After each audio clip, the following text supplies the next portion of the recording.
Good morning. I'm doing that thing that I tell you to do. Drink water. You're a flower because we're flowers. We need to drink water. Good morning. We have so much to hold in hands today, so I'm gonna get to it because life is that thing that living is a thing that we're doing. I am Delegate Jackie Hope Glass, Mama, Navy vet, certified doer, and the laced up legislator for the House of Delegates, 93rd District. I am honored to serve.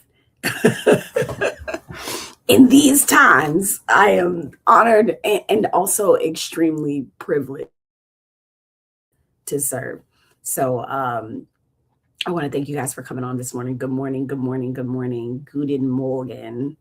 Guten Morgen. Thank you for taking the time in the morning. There's so much going on. I'll say this. I'll go into a couple things like day job stuff, things for you to know. And then I'll roll into some real important news that I think you all need to have holding your hands. We are today going to get in the weeds a little bit on this Supreme Court decision because I know there's going to be a lot of talk about it. And I don't want you to be out in this world without sources and without all the stuff and things to be able to talk about what's happening. So good morning, Brian Daniel. Good morning, Mikey. This is my favorite delegate. I appreciate it. I don't know what makes me a favor here, but I'll take it. I'll take it. I'm trying to show up. Don't forget that this is your time. So if you have any questions, comments, concerns, drop them in the chat. I'm going to do my best to make sure that I am back and forth with what you guys are putting into the chat. If you got questions about anything, let me know. Let me know.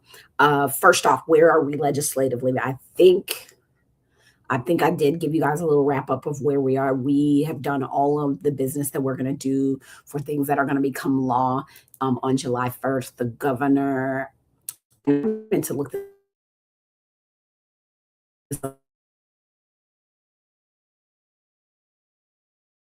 before we started, still has to take action on the things. The governor still gets to decide whether or not she wants to go along with that or not. Hold on a second. See, this is the thing. We're not going to do that. We're not doing that. I'm going to make sure. For some reason, I'm having issues with my new internet back here, and I thought that once I shifted to better quality, a better router and stuff, we would be in a good place. So what I'm going to do before we get started, because I don't want this live to be kooky. Y'all gonna give me a second, and it's a good one today. So I am going to shift to my hotspot because I think that's the smartest thing to do. I don't want this happening throughout the time that we're connected with each other. Make sure everything here is turned off. But anyway, so we still have to wait on the governor to do all her actions. Just remember that this is about to go out as it reconnects real quick. Okay, to my hotspot.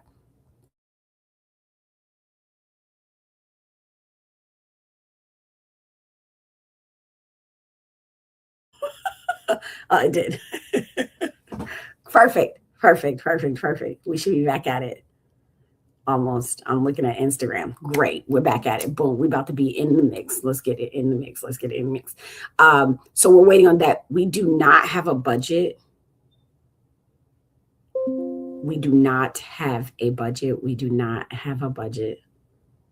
I'm looking at my there it is. Yeah, we don't have a budget yet, but the folks are actively working on it. Why that matters, if you have a local government that has money, or you have a school board that has money, but no, they're waiting on us. I'm sorry, Brian, you got to go. I'll shout out that he has an event. I told y'all, if y'all got events and stuff, please let me know. Clean the Bay Day is this Saturday, ERT tour day, or on Sunday. I've got a really cool event for my day job, storytelling, producing, happening. If it rains on Saturday, it'll happen on Sunday, right off the trail, off of Lurchmont. So that's a place, I think, it's called Story Under the Stars. If you're interested, please come along. And join us, or clean up the bay. We're trying to keep our spaces, places, and stuff clean. Okay. All right. Let's get into it. Right. Let's not belabor the point, doers, this morning, because we've got a very serious things happening this morning. So come on, come on, come on, come on, come on in. Uh, I need you to, what we're about to go through, make sure that you share this with somebody who loves democracy. And I always sort of a painstaking at saying democracy because I understand this is a constitutional democratic republic whereby we have a constitution, a document that allows us to vote democratic for our people that represent us in the spaces and places of republic. So essentially, we don't live in a democracy, we live in a republic. But I need you to share this with those people. I need you to share this with somebody who's confused about what's just happening. And if that is you, then come on in. About what just happened, or even somebody that's tired, somebody that's angry, somebody who is like, here we go again, and somebody who needs to understand that we are not helpless. So if you know what I'm talking about, today's morning dew is going to be one of those mornings where we have to essentially truly educate, advocate, celebrate, and talk about how we've already legislated and then go do. And I want to start by saying to everyone, right? We are fragile as a country. Democracy across the world is fragile right now, and I am not saying that to scare anyone, right? That's not what it is. I say it because it is truth, not because it's meant to make you fear. And for me, and that this may be for you, I don't know, but truth for me is clarity. And if we have clarity, I think that can help us move a little bit better. So I want to be clear about that. We are fragile, and we are fragile when people think that when people think rights protect themselves. We are fragile when people believe that democracy is automatic. We are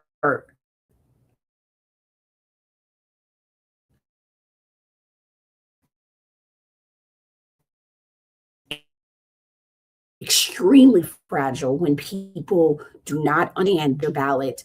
The right to vote is also about whether your vote has meaning after you actually cast it. And some significant things have happened over the past 48 hours that we need to get into. And I see that my internet is being stupid over here on Instagram. I'm going to try this again. I may have to. No, I'm not going to try it again. I'm going to keep going here. Because you can technically have the right to vote and still have your power diluted. You can technically have access and still you can have access to a ballot.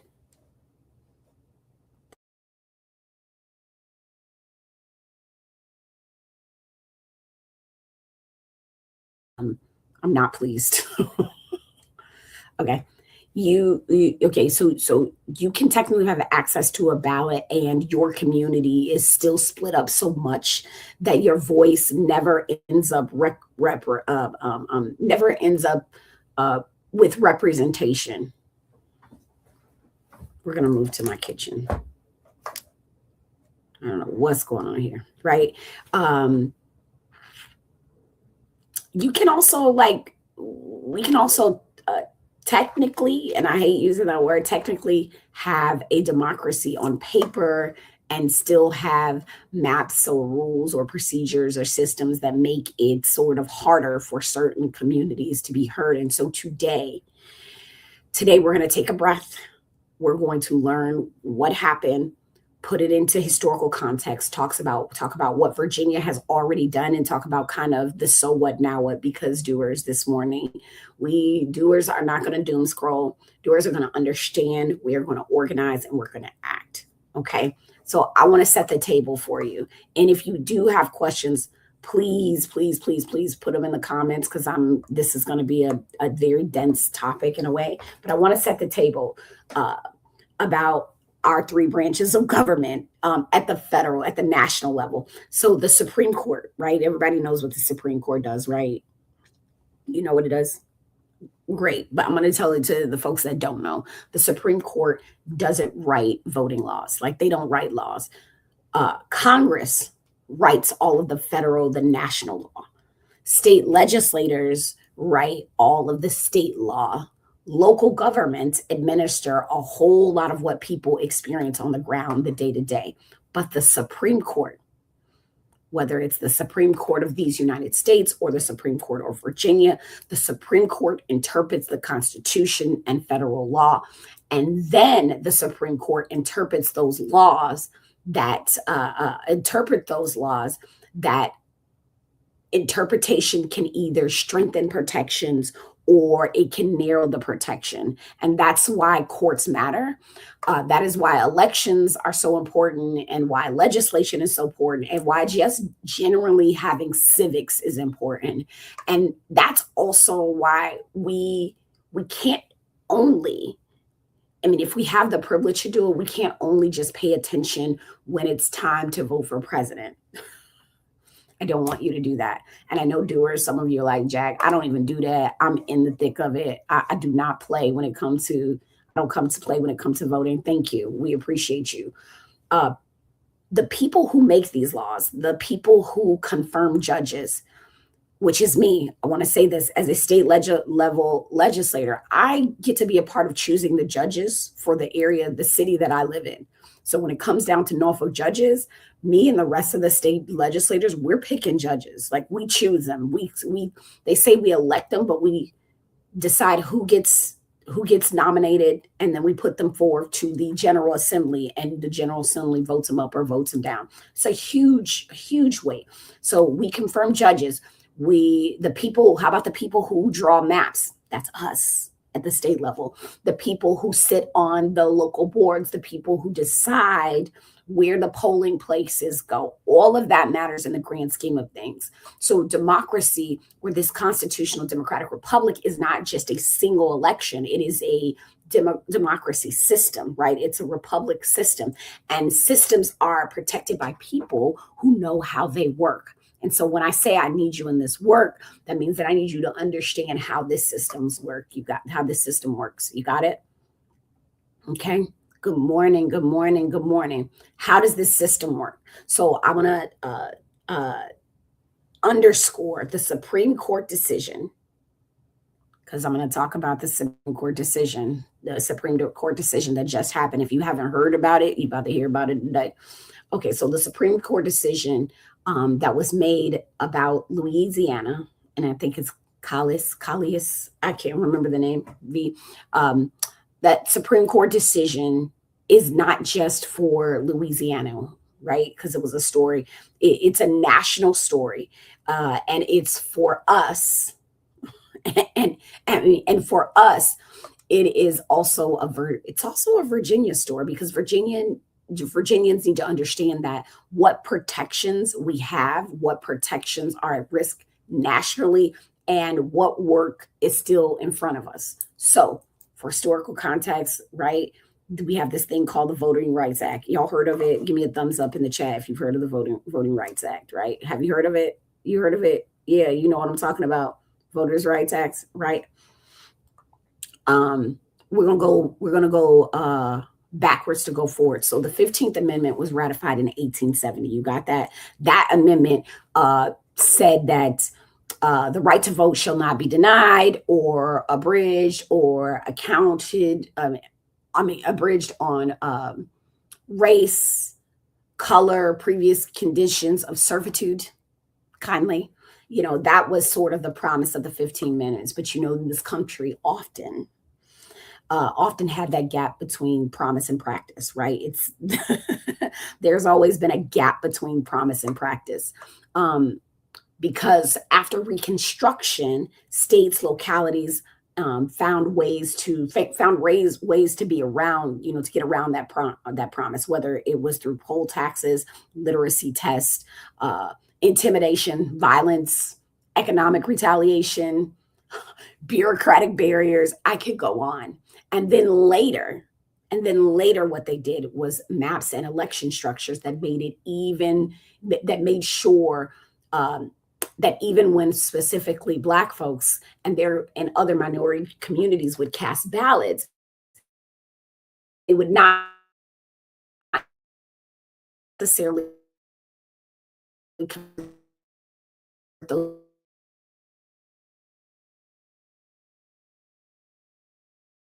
ballots.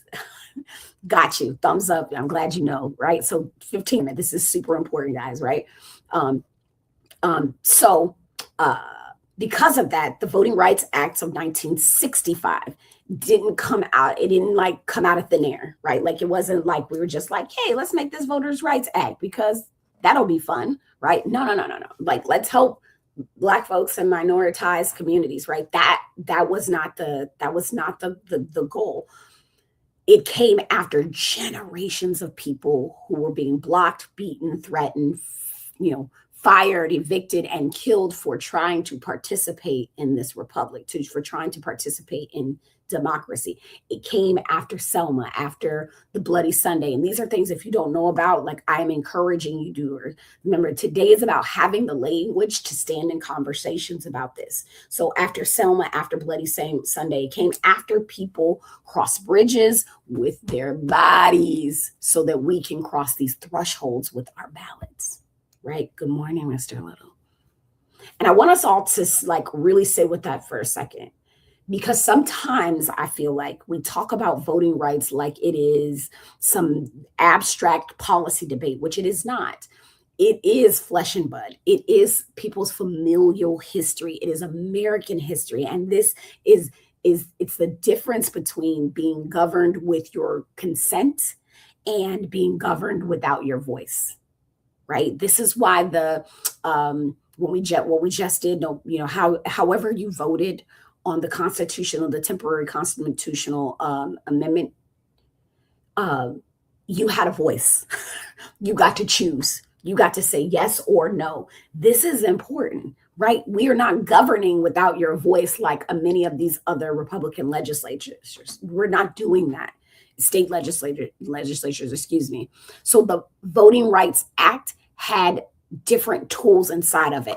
The important parts are this part of, I think, well, do I want to start with section 5 or section 2? Okay, let's just start with section 5. Right?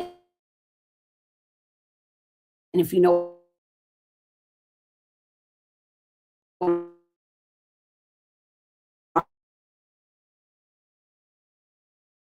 about, drop a comment. Let me know what you think. There it is. Okay. So if you know what I'm talking about, right? Section 5 was one of the big ones. It required certain places with a history of discrimination to get approval before changing voting rules, right? So you had people who were just like crazy about it. It was called this thing called pre-clearance. And have you ever heard of pre-clearance? I'm not sure if you all have heard of pre-clearance, right? So in plain like language, section 5 of the Voting Rights Act of 1965 said before you change the rules, right? Before you change any rules, someone has to check whether or not that change will harm voters of color, right? That's what section 5 said. So if you go read it yourself, don't rely on me. Section 5, do the search, right? It says like pre-clearance. We got to check before making sure we're not harmed. And then in 2013, there was Shelby versus Holder at the Supreme Court. Y'all remember Eric Holder? Shelby County versus Holder. The Supreme Court struck down that coverage, struck down the coverage formula that made Section 5 work. So they struck it down.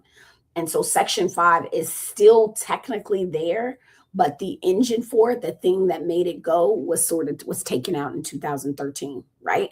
And so that only left Section 2 as one of the last major nationwide tools that we have. This is why this week is important, y'all. Section 2 of the Voting Rights Act of 1965, Section 2 says you cannot have a voting rule, practice, standard, or even procedure that denies or abridges the right to vote on accord of race or color, right? And after Congress amended it in 1982, right? Congress made an amendment to 1982. The plaintiffs, they didn't even have to prove that lawmakers sat in the room and said, let's discriminate, right? They didn't have to. So if I had it, I didn't have to prove it. They could just show the results of the election. They could just show the impact. They could just show that under the totality of circumstances, no matter where they are, minority voters had less opportunities to participate and elect candidates of their choice. That's all it does. And that matters because uh, let's be real, discrimination does not always announce itself. Like, it's not something you can always be like, yo, like, it's not like, what's up, I'm discrimination, here I go, right? Especially when it comes of it,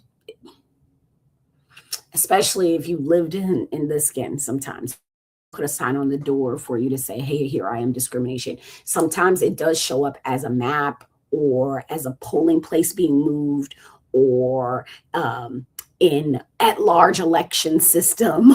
Hello, Virginia Beach, right? Sometimes it shows up in very neutral language that has a very unequal consequences. So Section 2 mattered after we lost Section 5. Y'all got that? Right? Y'all tracking with me? Remember, we're having the language to be able to stay in the conversation about what just happened at the Supreme Court level, right? So Section 2, it mattered, right? And I want to break down the dilution because this is the building block that people needed. Voting rights, again, it is not, I want to underscore, when we talk about voting rights, let's not get ourselves fooled to think that voting rights is just like, it's just about ballot access. It is, again, also whether your vote can actually elect representation. Okay. 2 words that I need you to know, right? You ready? Say them with me: packing and cracking, right? Ready? Packing and cracking. These 2 words you need to have in your repertoire. Because packing is when you cram as many voters from a community as possible into one district. So instead of that community having influence in 2 or 3 districts, they are packed into one district where their votes are concentrated and the extra power is wasted, right? That's packing and crack. That's packing. Cracking is when you do the opposite. Cracking is when you split a community apart across multiple districts so that they cannot really form a meaningful voting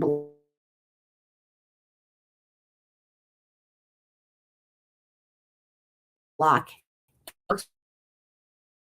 Sends their kids to the same schools, has some of the same experiences with flooding, same transportation problems, same hospital problems, same environmental concerns, right? But then the map splits that community into pieces. Now those voters, they are technically voting, but their collective power is diluted, right? So that is what Section 2 has been used to challenge, okay? That is what Section 2 has been used to challenge. Sorry, this is going in and out. I don't know what to do about it. It's been used to challenge. So I want to say that clearly. Section 2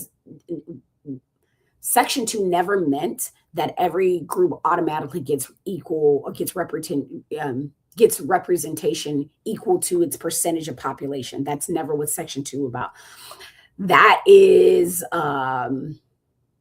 not, at least that's not what the law says.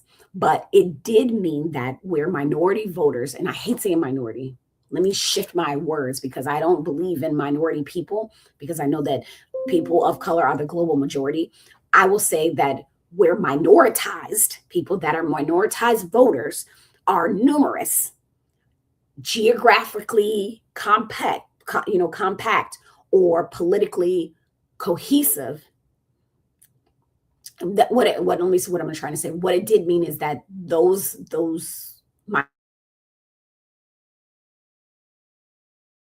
compacted, they're politically host, they're being consistently, those people are being consistently outvoted of radically polarized voting because of that radical polarization of voting. And there may be a remedy, right? That's part of what this was. And that is where it's a thing called the jingles test. Y'all, I'm about to teach you something because I learned something. Okay, say the jingles test. And by jingles, I think it's Gingles, Gingles. Gingles test came in, right? Y'all ready for this? strap on your seatbelt, doer, because Lilith. Okay, so the Gingles test. The Gingle test from not 1985. That's a lie. 1986, the Supreme Court case.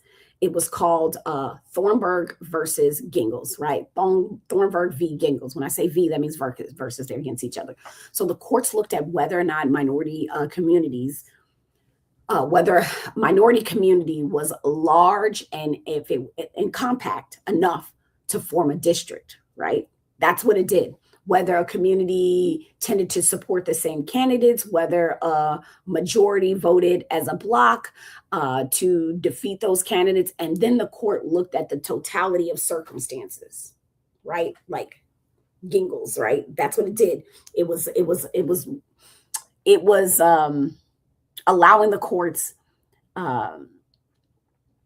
sort of a way to look at these things, and it was a framework, right? So that matters, right? To look at whether they have, they support the same candidates, they vote in the same block, then they could look at the total circumstances, right? Get the picture? Like there's a test. So we have a standard by which we can, the Gingles test. That was a framework. So I'm going to talk about what happened yesterday, right? The case in these United States, Louisiana versus Calais. It's Calais. Calais, I think. Calais. I'll say Calais. Okay. Chat peep gang. Bring it in. Louisiana has 6 congressional districts. After the 2020 census, Louisiana drew a map with only 1 Black district, right? And even though like Black residents are 1/3, do you hear me? Listen to me. They are 1/3 of the state's population. Black voters challenged that map under Section 2. Remember, we talked about Section 2 of the Voting Rights Act, okay? And argued that it diluted Black voting power, right? 1/3 of the state, you get one representation at the national level. So the lower courts in Louisiana, the lower court said that Louisiana likely violated Section 2 and needed another majority Black district. So Louisiana, in its infinite wisdom, drew a new map. They called it SB 8 with a second majority Black district because there were enough people there. And then a different group of voters challenged that new map. So this is all happening in Louisiana. Like, what the heck does that have to do with Virginia? It does. Okay, roll with me, right? So they argued that the state relied too heavy on race, right, and created an unconstitutional racial gerrymander, right? So they were like, look, some people are using the Section 2 to say, yo, you're packing, right? We talked about packing and cracking, you're packing. And these folks over here was like, well, you're using race too much. Right? And that's unconstitutional. And now the Supreme Court, in a 6-3 decision, said Louisiana's second majority Black district was unconstitutional. I want you to hear me clearly and carefully, because this is where people are going to get confused, right? I don't want you to get confused. I lost you. Okay. I don't want anybody to get confused here, right? Follow me. The Supreme Court, did not formally strike down Section 2 of the Voting Rights Act. Section 2 still exists, right? The court, what it did was it narrowed how Section 2 works in redistricting cases. Think about what we're going through as a country right now. And sometimes a right can remain on paper while the path to enforce it gets made so narrow that people can barely walk through, right? Barely walk through that path. So the majority said that complying with Section 2 can be a compelling interest, but only when Section 2, as the Supreme Court now interprets it, actually requires a state to act. So the majority of the court said that that compliance can cause some issues. Can be, I mean, that compliance of Section 2 can be a good thing. There could be interest to do it. Absolutely, there could be interest, they said, right? But that's only when Section 2, as now they're interpreted after this court case, when it actually requires the state to act. So they're talking about whether or not the state has to act. This is why state policy is so important. I did not want to be a delegate, but I'm here and I'm learning so much and I'm sharing it with you. And I'm telling you, state government is okay. And the court said that Section 2 did not require Louisiana to create a second majority district. Okay. The Supreme Court. Then that court, the Supreme Court, changed the way plaintiffs have to prove these cases. Remember, I talked about the Gingle test. They changed the way that people that are complaining, that have a grievance, they changed the way that they have to they can challenge, right? The way that they can prove themselves. So now, y'all, going forward, the Supreme Court says that plaintiffs need to disentangle race from party politics. Okay. So if race and party preference are closely connected, which in many parts of the country they are, plaintiffs now have to have, they now have a very heavy burden. They have to show that the racial block voting. So group, when I say block, I mean BLOC block, like a block of people coming together. They have to show that racial block voting cannot be explained by partisanship. They also have to offer alternative maps that do not use race in districting criterias. And then they still have to meet the state's legitimate goals, including the political goals, like protecting incumbents or a partisan advantage. Sit with that. I know that was a lot. Sit with that. Right? Okay. So the test for this the test has gotten much harder. You got to decouple race and partisanship, and then yes, okay, which matters in some places and doesn't matter in others. So the court has already said federal courts cannot police partisan gerrymandering. So the federal courts, at the lower courts of federal, they can't be the police. People are not. It's going to be very difficult or not bring that to them. So if a state says we did this for partisan reason, that can be allowed, right? We can do things for partisan reason. But if communities of color say that partisan map also dilutes our racial voting power, the court is now saying you have to separate race from party. I said that correctly. I'm just telling you. And that is why critics are saying that the decision makes Section 2 so much harder to use. Justice Kagan and Kagan, I want you to understand there are these three women on the Supreme Court. You should know their names: Kagan, Sotomayor, and Jackson, right? They dissented. And I haven't read the dissent yet, but I will, because dissents are amazing. If you don't know who Ruth Bader Ginsburg is, she has some of the most phenomenal dissents. When you be like, I don't like what you did, and I'm about to write about it. It's like her go off. It's like her Hamilton play, right? I need to read the dissent. Her warnings, because in dissent, they say, hey, this is why we did not choose to do this. This is why it matters. In her dissent, I read a synopsis of it. She warned, her warning was that basically the court has not erased Section 2 in name, but it has made it close to dead.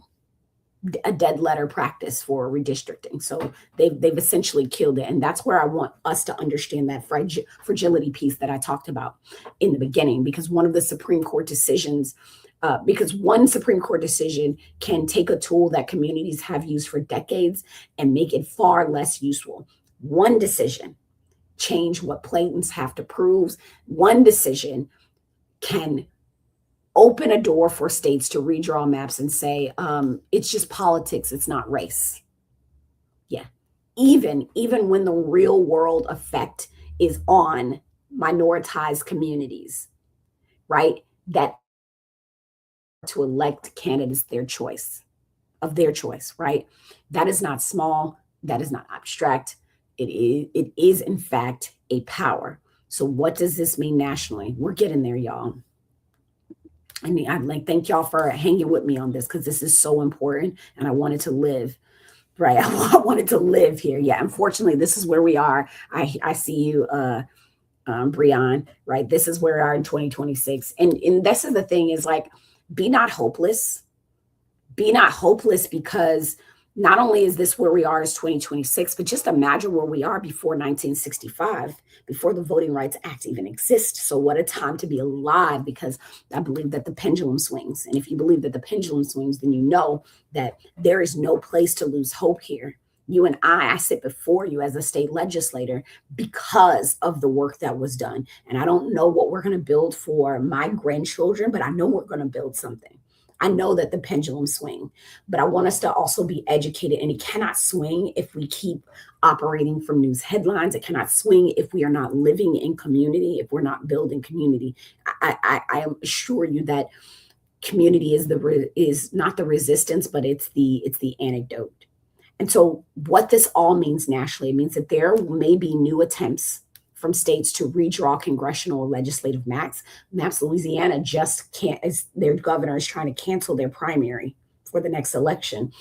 It means that majority minority districts, coalition districts, influence districts, districts created or defended under the Voting Rights Act can face new challenges.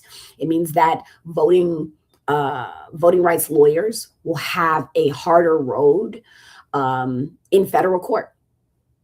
It also means that communities are going to need to document the harms. We have to document the harms. And I don't, in Virginia, we're sitting in a place where we're going to do our damnedest by the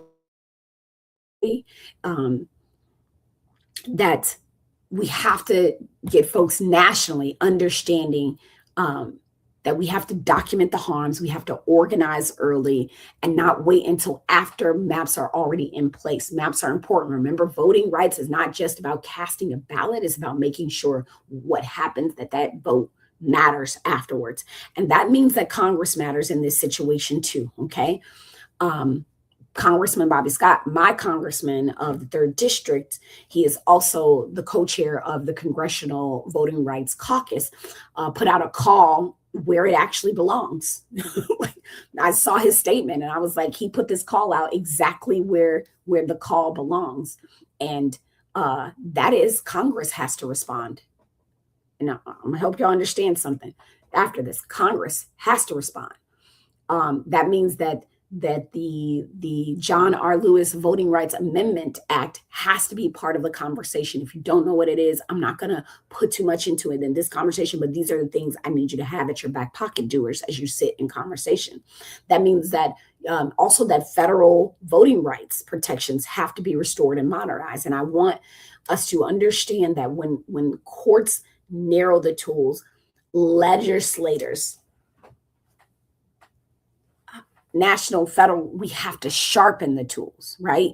The court gave us a Swiss Army knife, then we need to go ahead and be sharpening the blade. I will also say this, something I was going to say with regards to, that is why the 2026 elections are so important, right? They are so important because we do need Congress to act. We do not need a single government system. We need more than a legislative branch. We need the judicial branch. We need the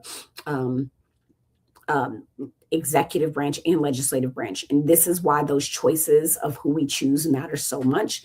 The Supreme Court did that. We are sitting at a 6-3 Supreme Court. It's a very conservative Supreme Court over a land that is increasingly more democratic. So I need you to understand that I'm trying to sharpen my tools too. And I want you to do that too. I'm going to the comments real quick. Christy Deli said, it's evil to use these laws against those they were created to protect for a good reason. Yeah, it is really evil. It feels diabolical. It feels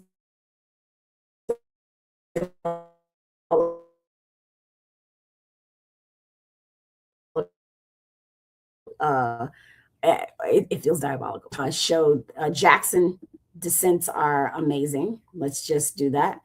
Glass says it's got to swing by policy. We got to start winning on policy. Trump is bad is not enough. Dems need to start blasting out policy that they can get passed that will improve quality of life. I do not disagree with you on that. I think many people would agree with you on that as well. Like, this is giving me a hard time. Like the rebate part of the Inflation Act was great, but never implemented. Yeah. And the thing about it is I think sometimes folks don't expect you all to be knowing. Court decisions are part of the reason why elections matter. Absolutely, Miss Charlene. You guys are high information voters, and I mean, I can appreciate that. All right, here's what the legislate part is. So I'm going to bring it home, okay? What does this mean for Virginians? First, Virginians, the ruling doesn't automatically change Virginia's congressional maps today.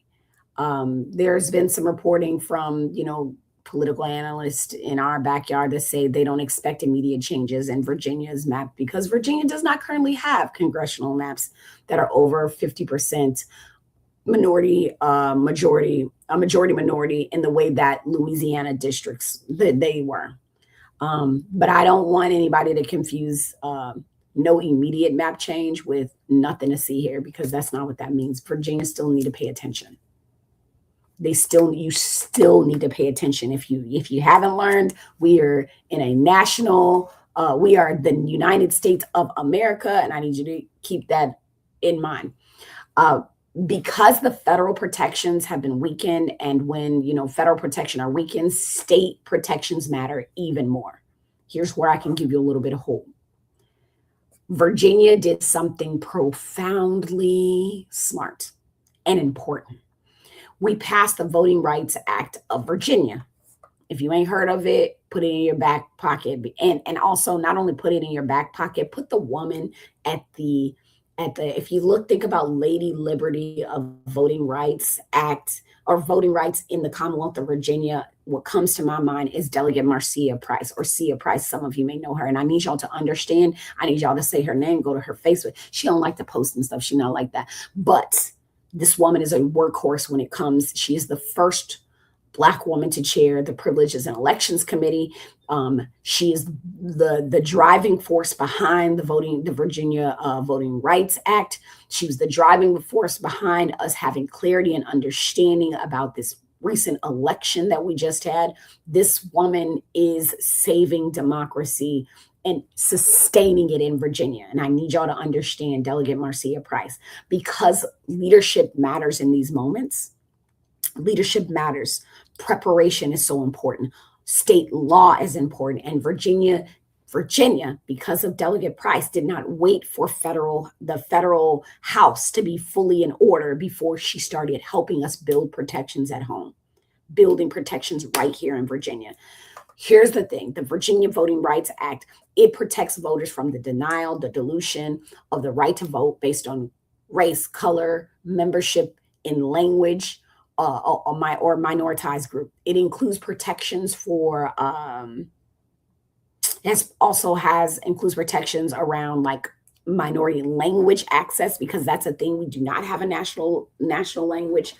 It created processes before localities can make certain voting changes, right? So even down to the local level, understanding some of the localities be with the shits, making sure that there's a process before they make a change.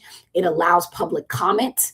It allows for challenges, and it gives people tools. That's because we believe in a democratic process, and that is important.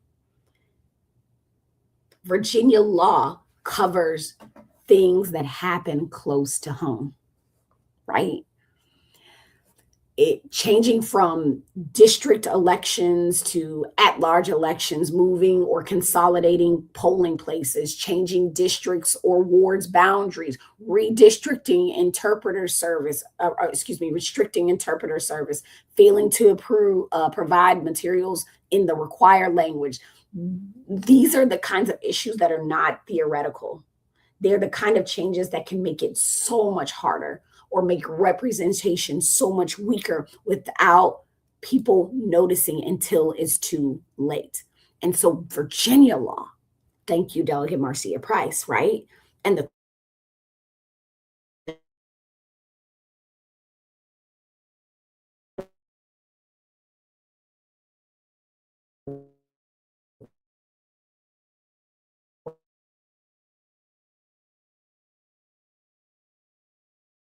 that she's been doing all these years, thank you, that you all, that is precisely what protection looks like.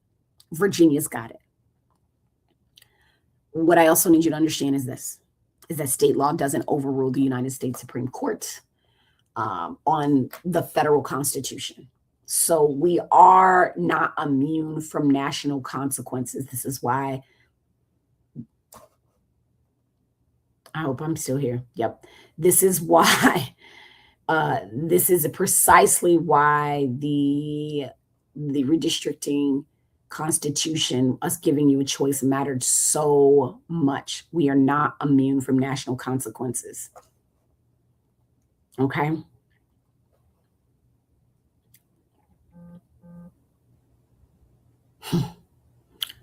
But to be fair, Virginia has some independent tools. Virginia has the state level protections. Virginia has the framework that other states could study. And we need to protect it. We have to use it. We have to fund it. We have to make sure people know it exists. And that is why I'm telling you. That is why I'm telling you that this matters. It matters morally and it matters practically. Again, voting rights are not about election day. I need that to be in your repertoire. Voting rights are about schools, they're about hospitals, they're about roads, housing, criminal justice, clean water, maternal health, economic development, transportation, whether your community gets heard before the harm happens. When your vote is diluted,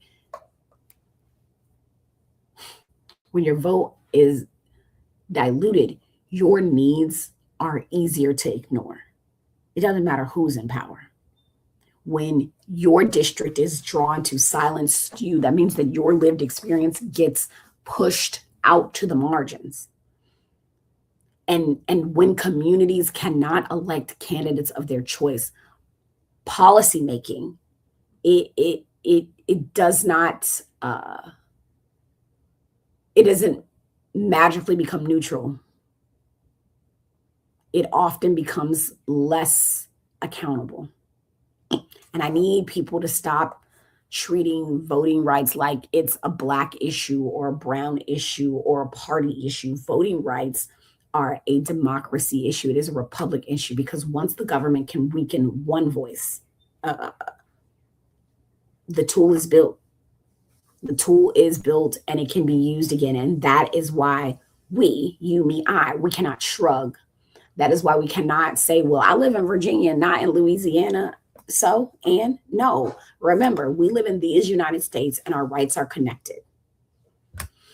I also don't believe that any of us should be living in despair. I don't think you should be living in any level of despair in this conversation, because we have to tell the truth. We have to tell the whole truth. The whole truth is that people fought for the Voting Rights Act before, people organized before, people litigated before.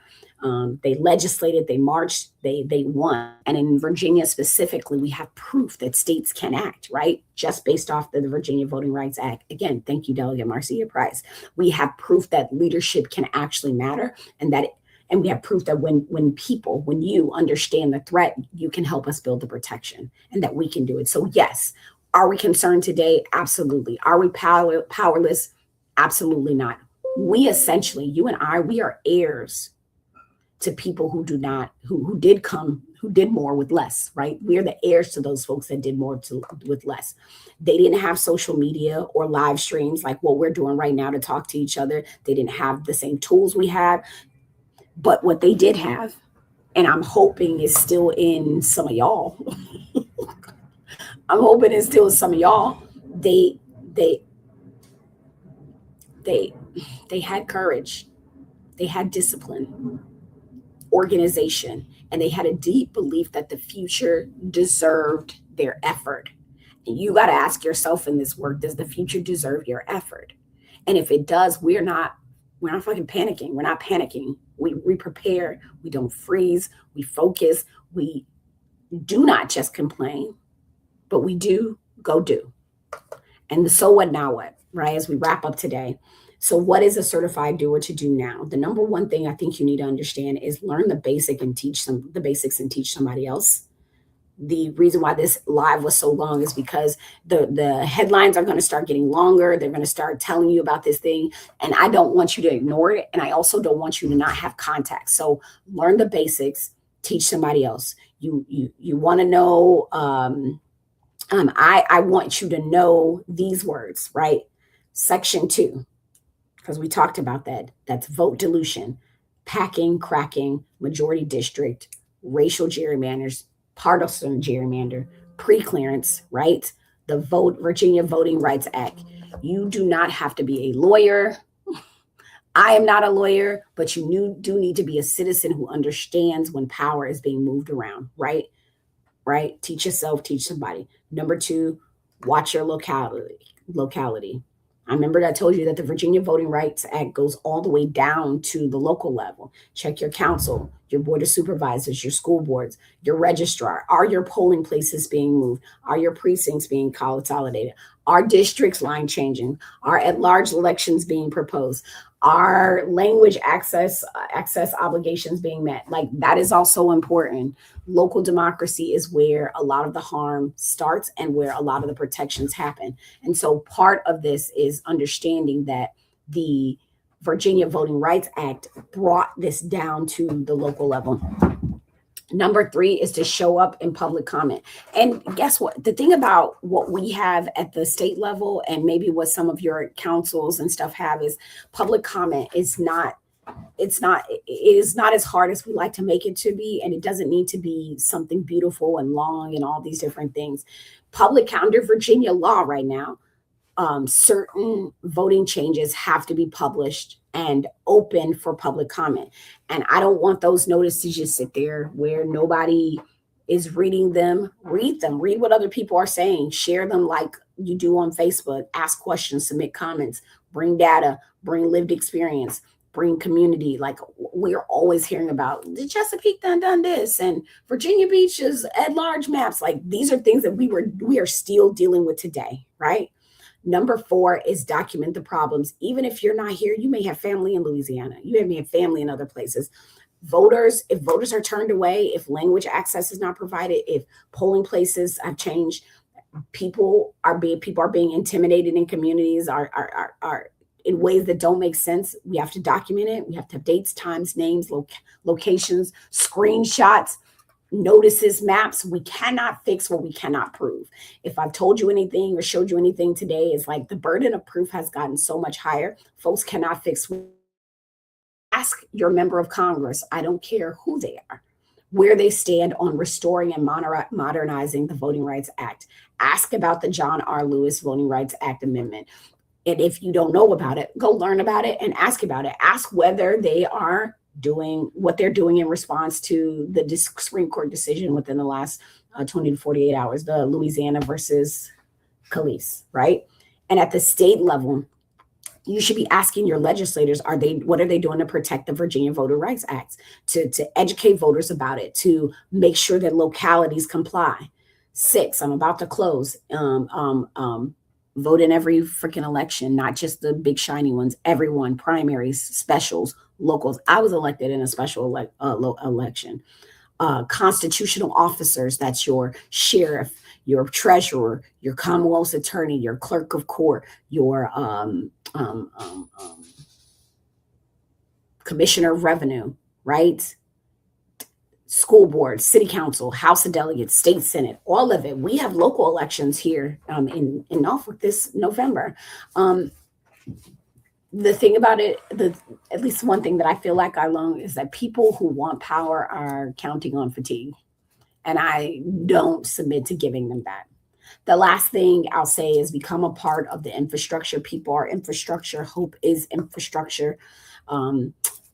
Be a poll worker, right? Like that's coming up. You got election day. You have the opportunity to take the election day off. Do it. Serve on boards and commissions. Volunteer with voter protection help. Help somebody register. Help somebody find or get their ID. Help someone understand early voting. Help somebody find their polling places. Don't just be a voter, be a builder, right? Be a democracy builder. All right, I'm gonna close with this because this has been a long one. Yesterday's ruling is it's serious. It does narrow a key pathway communities have to challenge maps that dilute minority voting power, or minoritized, because I can't stand that word. I'm not a minority. I've been minoritized. It makes the road harder. It creates more urgency for Congress, which we have congressional elections coming up. They are concerned about that. We got to vote. We got to vote. We got to vote. It makes state protections like Virginia's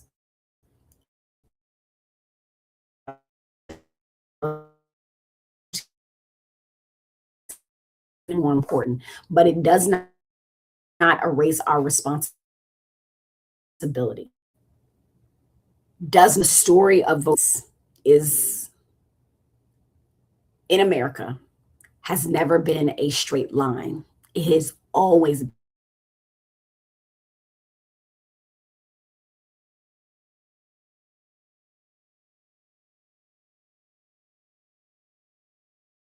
more organizing, more progress, right? That's been the story of voting in America. And so we are not the first generation. We are not the first generation to face a setback. But we are a generation responsible for what happens next. So, certified viewers, this is the work. Understand what happened, tell the truth why it matters, lift up the leaders in the laws like Virginia Voting Rights Act and Marcia Price that are protecting people right now. Push for stronger protections at the federal and state and local level.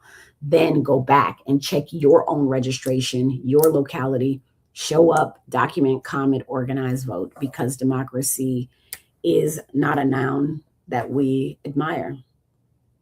It is not some noun that we admire. Democracy is a verb that we practice. And we are certified doers. So let's get at it. Okay. I appreciate y'all hanging in there with me. I'm hopeful that you gleaned something from this. I'm hoping that you gleaned something from this because this is not easy work. This is not easy work. We are heirs. We are heirs and we have work to do. I'll go to the comments real quick and then I got to hop off. I got to get moving. I love this. David James Glass says, corporations always show up. You daggum right. Citizens often don't. Voter apathy is one of the corporation's greatest tools. That is fair. Don't do their work for them. This is how we influence folks you influence in your niche to take voting serious. Yeah, like, yes, thank you. High five to that. Lift that up even more. Oh, thank you, Marcelo. I appreciate you. We're trying over here.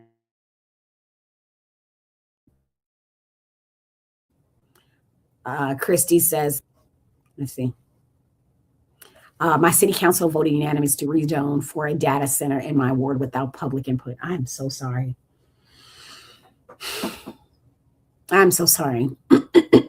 That's real. All of it has consequences. Please share a toolkit for beginners. I'll work on it. I got to get some more interns in here to help me do all the big stuff and things. Right? You're welcome. Spirited One says, thank you all. We appreciate you. Okay. This is it. This is the work, y'all. So, W. Jack Hill, Glass Mama, Navy vet, certified doer, laced up legislator for the House of Delegates in 93rd District. I am truly honored to serve. So grateful. I would say that I'm back from session, but it doesn't feel like we're back yet. We still have to get a budget done. Know that good work is happening. We're trying. That good work is happening, and we're definitely the folks that are working on that are working on it. If you have anything for me, don't hesitate to reach out. I'm grateful for the time you're going to spend with me. We got a whole weekend to go. Let's allow this rain to refresh us. Drink water. You are a flower. Be kind to yourself and stay open, stay curious, and make it a great day. Closer to history. Okay. Closer to history. Okay. All right. Be well. Take care.